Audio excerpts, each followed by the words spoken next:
ನಮಸ್ಕಾರ. ಸೈಡೆಟಿಕ್ ಪೂರ್ಣ ಬಿಚ್ಚಿಡಲಾಗದ ಲಿಪಿ ಮತ್ತು ಭಾಷೆ. ಭಾಷೆ ಮನುಷ್ಯನಿಗೆ ಚಿಂತನೆ ಮತ್ತು ಸಂವಹನದ ಸಾಮರ್ಥ್ಯವನ್ನು ನೀಡಿದರೆ, ಬರಹ ಅದಕ್ಕೆ ಶಾಶ್ವತತೆಯನ್ನು ಕಲ್ಪಿಸ್ತದೆ.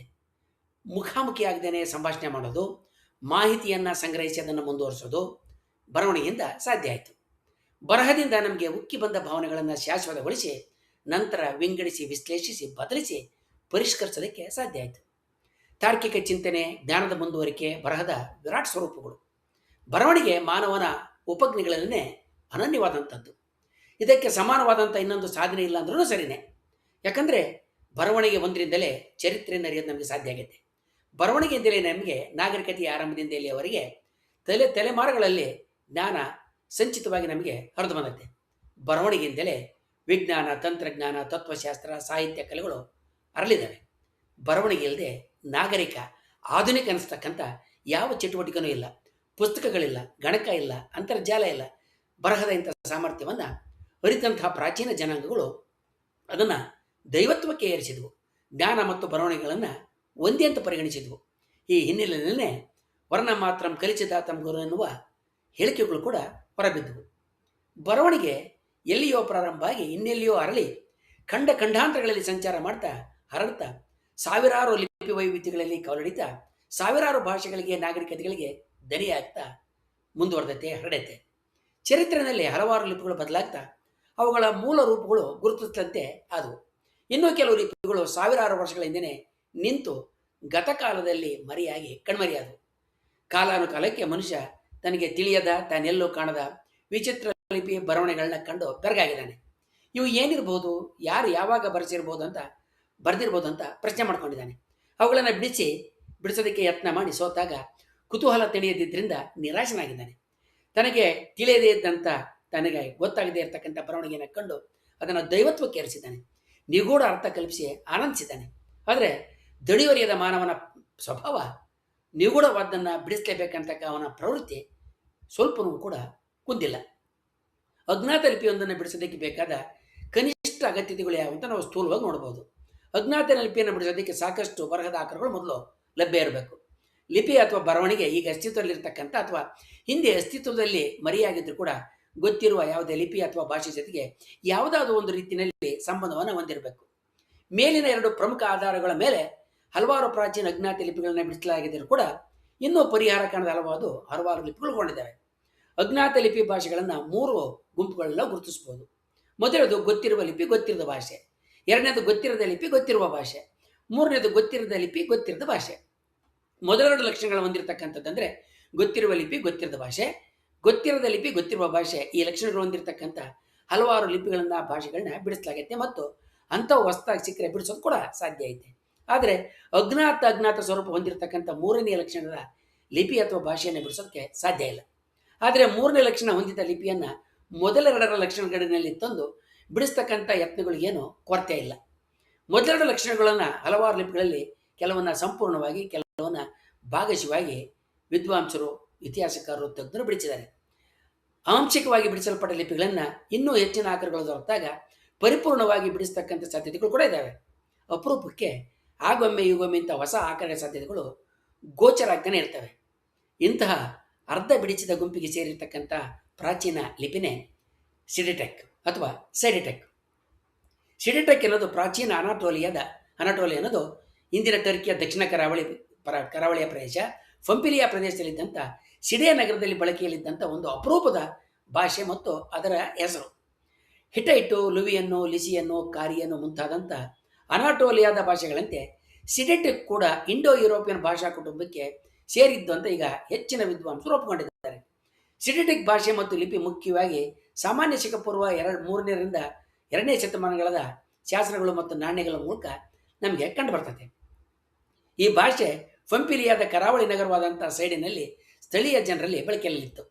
ಗ್ರೀಕ್ ಭಾಷೆ ವ್ಯಾಪಕವಾಗಿ ಹರಡ್ತಾ ಇದ್ದಂಥ ಕಾಲದಲ್ಲಿ ಕೂಡ ಈ ಸ್ಥಳೀಯ ಭಾಷೆ ಕೆಲವು ಶತಮಾನಗಳವರೆಗೆ ಉಳ್ಕೊಂಡಿತ್ತು. ಸಿಡೆಟೆಕ್ ಲಿಪಿ ಸಂಪೂರ್ಣವಾಗಿ ಗ್ರೀಕ್ ಲಿಪಿಯಿಂದ ಬಂದಿದ್ದ.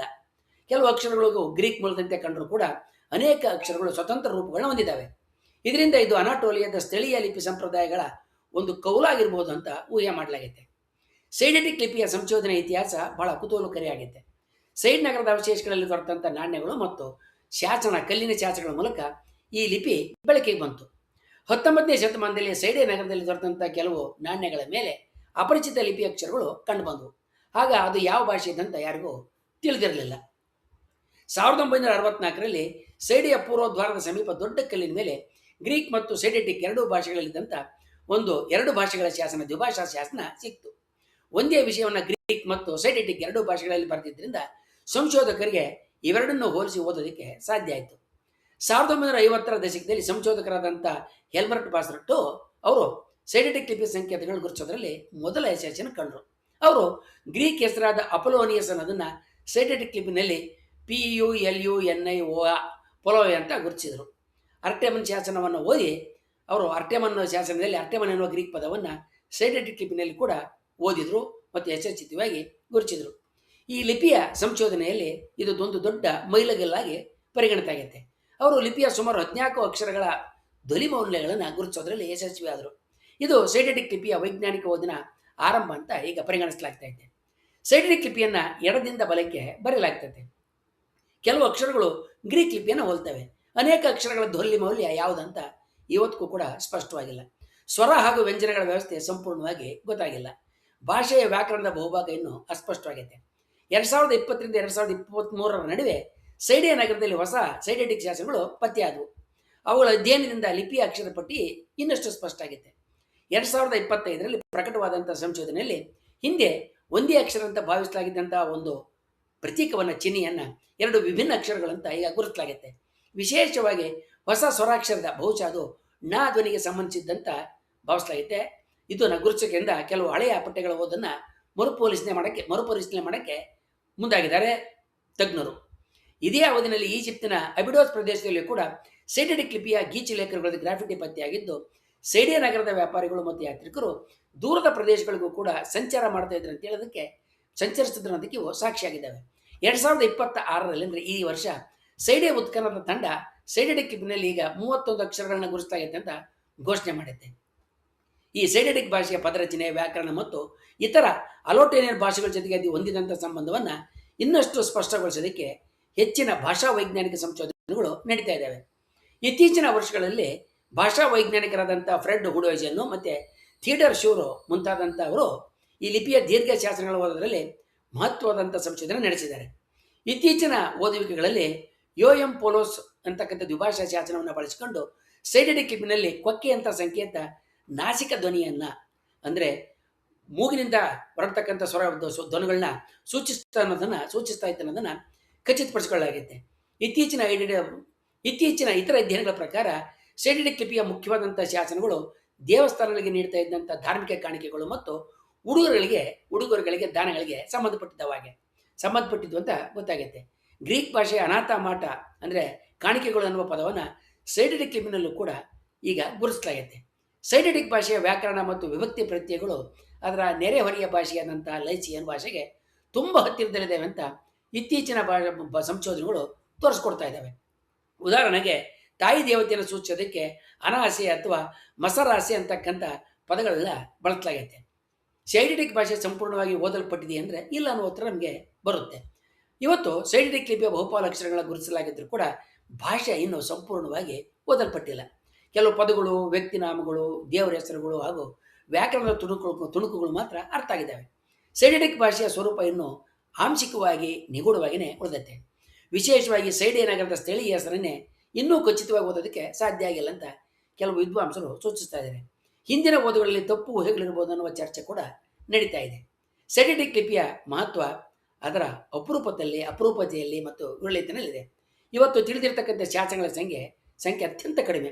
ಆದರೂ ಕೂಡ ಇದು ಹಿಟ್ಟೈಟ್ ನಂತರದ ಅನಾಟೋಲಿಯನ್ ಭಾಷೆಗಳ ಅಧ್ಯಯನಕ್ಕೆ ನೆರವಾಗ್ತಾ ಇದೆ. ಗ್ರೀಕ್ ಪ್ರಭಾವದ ನಡುವೆನೂ ಕೂಡ ಸ್ಥಳೀಯ ಭಾಷೆಗಳು ಹೇಗೆ ಉಳಿದಿದ್ದು ಅನ್ನೋದನ್ನು ತೋರಿಸ್ತಾ ಇದೆ. ಅನಾಟೋಲಿಯಾದ ಸಾಂಸ್ಕೃತಿಕ ವೈವಿಧ್ಯತೆಗೆ ಇದು ಸಾಕ್ಷಿಯಾಗುತ್ತೆ.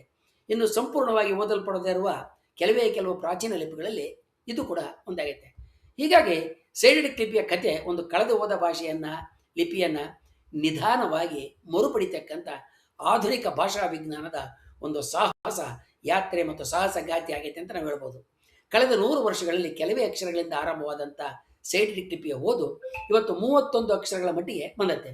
ಆದರೆ ಸಂಪೂರ್ಣ ಭಾಷೆಯ ಗುಟ್ಟು ಇನ್ನು ವಿದ್ವಾಂಸರ ಮುಂದೆ ತೆರೆದಿರುವಂಥ ಸವಾಲಾಗಿ ಉಳಿದೈತೆ.